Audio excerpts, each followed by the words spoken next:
સવિકલ્પ નિર્વિકલ્પ સ્થિતિવાળાનું.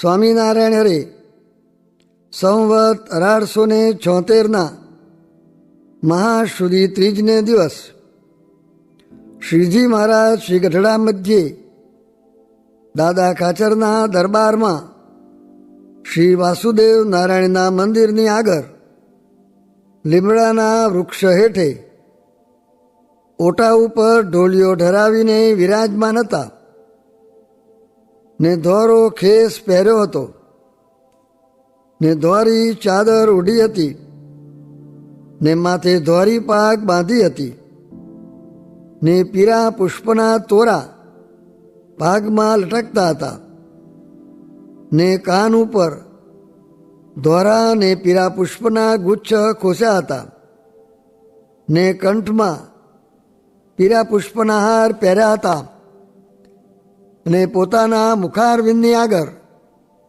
સર્વે મુનિ તથા દેશ દેશના હરિભક્તની સભા ભરાઈને બેઠી હતી. પછી શ્રીજી મહારાજે એક વેદાંતી બ્રાહ્મણ આવ્યો હતો.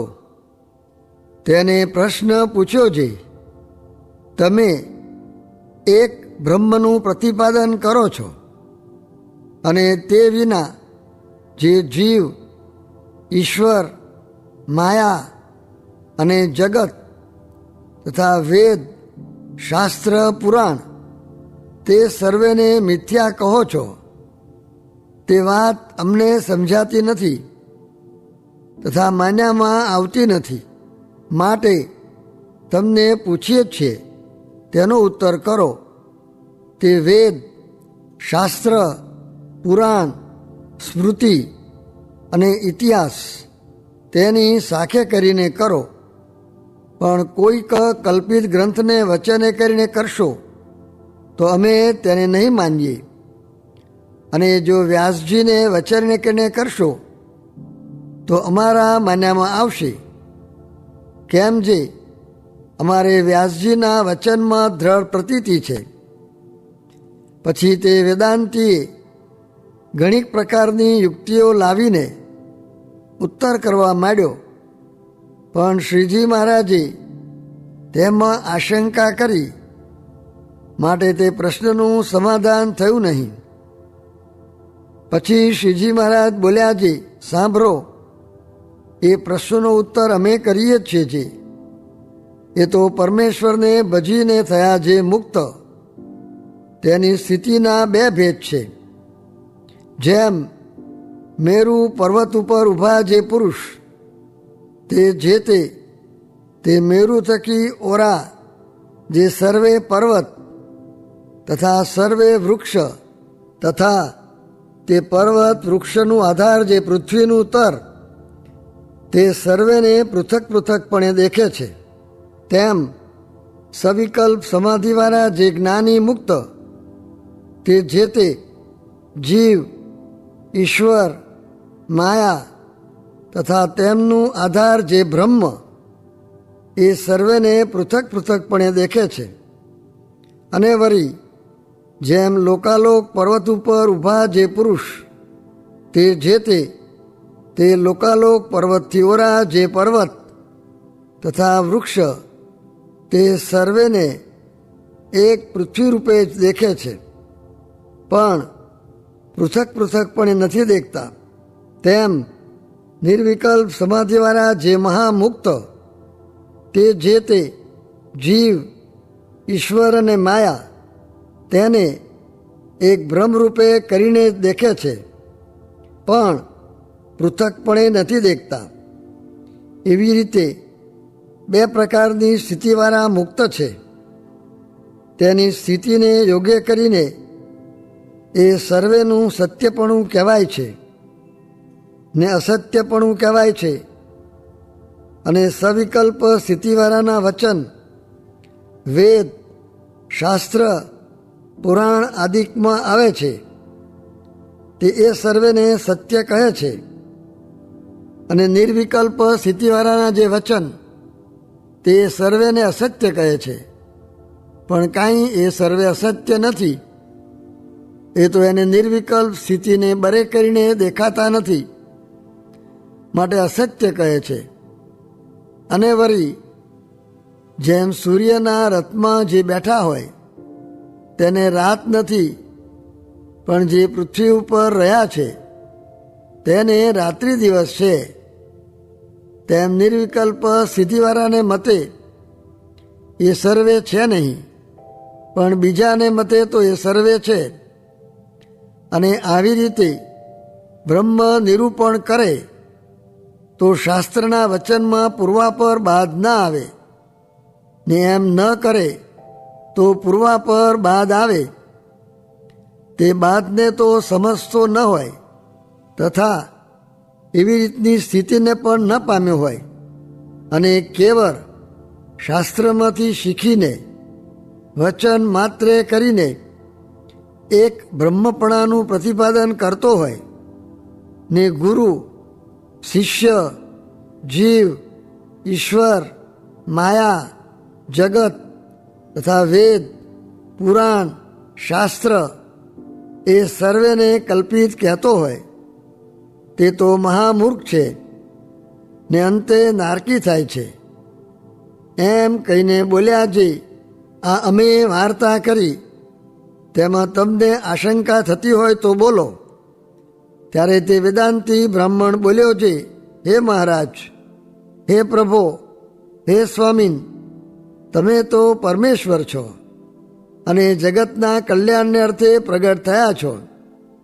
તે તમે જે ઉત્તર કર્યો તે યથાર્થ છે, એમાં આશંકાનો માર્ગ નથી. એમ કહીને અતિ પ્રસન્ન થયો અને પોતાની જે અણસમજણ તેનો ત્યાગ કરીને શ્રીજી મહારાજને આશ્રિત થયો. ઇતિ વચનામૃતમ. એવી રીતે ગઢડા પ્રથમ પ્રકરણનું 39મું વચનામૃત જે તે થયું. સ્વામિનારાયણ. હરે સ્વામીએ વાત કરી જે 5 પ્રકારે સ્ત્રી ભોગવાય છે તેની વિકતિ જે ત્વચાએ, નેત્રે, કાને, જીભે ને મનમાં સંકલ્પે. સ્વામિનારાયણ. હરે સ્વામીએ વાત કરી જે સ્વભાવનું બળ સર્વ કરતાં અધિક છે, તે કેમ જે વિષયના સંકલ્પ થાય એ તો વાસના કહેવાય, પણ ભગવાનની સ્મૃતિ કરતાં જે સંકલ્પ થાય તે સર્વ સ્વભાવ કહેવાય. સ્વામિનારાયણ. હરે સ્વામીએ વાત કરી જે દેહ હોય તે દોષ તો હોય, પણ અનુવૃત્તિમાં રહે છે, તેથી દોષનો શો ભાર છે. મર રહ્યા ને કરવાનું તો થઈ રહ્યું છે, પણ આ તો વિઘ્ન ટાળીએ છીએ, અને દોષ તો ઝાડી જેવા છે, તે ઝાડી હોય તે તરત ટળી જાય નહીં. વાતું સાંભળતા મહિમા જણાશે તેમ ટળશે. મહિમાની કસર છે. મધ્યનું 13મું વચનામૃત વંચાવીને વાત કરી જે આંખની વૃત્તિ, કાનની વૃત્તિ, બધી વૃત્તિઓ હૃદયાકાશમાં રહે છે, તેથી કોઈનો ભાર રહેતો નથી, એ મજગૂર છે.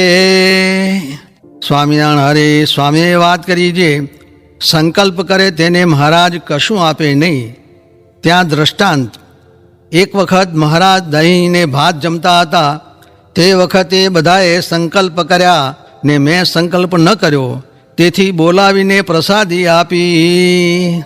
સ્વામિનારાયણ. હરે સ્વામીએ વાત કરી જે મોટાએ હરેક તરેથી સુખ આપ્યું હોય, આગળ ભગવાને આપ્યું હોય ને બહુ મહિમા સમજાણો હોય, તો પણ જેને તેને કહેતા ફરવું નહીં, ને કોઈને કહેવું હોય તો 16 આને 1 આનો કહેવું. સ્વામિનારાયણ. હરે સ્વામીએ વાત કરી જે મુક્ત, મુમુક્ષુ, વિષયને પામર એ 4 પ્રકારના ભક્ત છે. તેમાં પામર હોય તે કોઈ પદાર્થને અર્થે ભગવાનને ભજે, ને વિષય હોય તે આ લોકના સુખનો ત્યાગ કરે ને બીજા સુખને ઈચ્છે છે, ને મુમુક્ષુ હોય તે કૈવલ્યાર્થીના સુખને ઈચ્છે છે, ને મુક્ત હોય તે એક ભગવાનની મૂર્તિને જ ઈચ્છે છે. સ્વામિનારાયણ. હરે સ્વામીએ વાત કરી જે પ્રિયવ્રતને કેટલા છોકરા થયા ને 11 અર્બુદ રાજ કર્યું, પણ આત્મારામ મહાભાગવત કહેવાયા, ને તે ગૃહસ્થાશ્રમમાં રહી કથામાંથી વિરામ ન પામ્યા, તથા સાધુમાંથી હેત ટળ્યું નહીં, તેથી મોટા કહેવાયા. ને પ્રહલાદજીને તથા પ્રિયવ્રતને મહારાજ બહુ વખાણતા. સ્વામિનારાયણ. હરે સ્વામીએ વાત કરી જે શ્રીજી પધાર્યા સ્વધામ મારે, મેલી પોતાના મળેલ તે પણ તનને ત્યાગશે રે, ત્યારે રખે પડતી જો ભેળ આ કીર્તન આખું બોલીને કહે છે, હવે તો બહુધા દાડે દાડે આમ થવાનું છે, હવે તો દેશકાળ ઉતરતા આવશે. સ્વામિનારાયણ હરે. સ્વામીએ વાત કરી છે, ગોપાળાનંદ સ્વામીની વાતમાં એમ છે જે મુમુક્ષુ વિના સાધુ ન ઓળખાય તે અમદાવાદના એક સાધુ આગળ કહ્યું ને પછી બોલ્યા છે, સંસ્કાર વિના કાંઈ થાય નહીં. તે જુઓ ને, આપણે પણ સંસ્કારે ભેળા થયા છીએ ને મેં એક કણબી વાડીમાં હતો, તેને કહ્યું છે, પટેલ ભગવાન ભજશો? ત્યારે કહે હા. ત્યારે કહ્યું છે, ચાલો ને અહીં નદીએ અમારા મોટા સાધુ કૃપાનંદ સ્વામી આવ્યા છે. પછી ત્યાં જઈને વર્તમાન ધરાવ્યા. તે સાધુ થઈને મણી જેવા થયા. તે એમ સંસ્કાર વતે થાય છે એમ કહીને કીર્તન સંત સમાગમ કીજે એ પદ બોલાવ્યા. સ્વામિનારાયણ હરે. સ્વામીએ વાત કરી છે, કેટલેક ઠેકાણે ધર્મ કરે છે, તેમાં કરોડ મણ દાણા વાવરે છે, પણ એક અધશેર બરોબર ન આવે ને એક અધશેર પણ એવું છે જેમ ઋષિએ વનમાં સાથવાની 4 પત્રાવળી પોતાને સારું પૂરી હતી, પણ જો ઓલા ઋષિ માગવા આવ્યા તેને દીધી તો તે ટાણે 4 ખાઈ ગયા ને જ્યારે હાથ ધોયા ત્યારે તેમાં નોળિયો આરોટ્યો, ત્યાં સોનાનો થઈ ગયો ને પાંડવે યજ્ઞ કર્યો તેમાં ન થયો.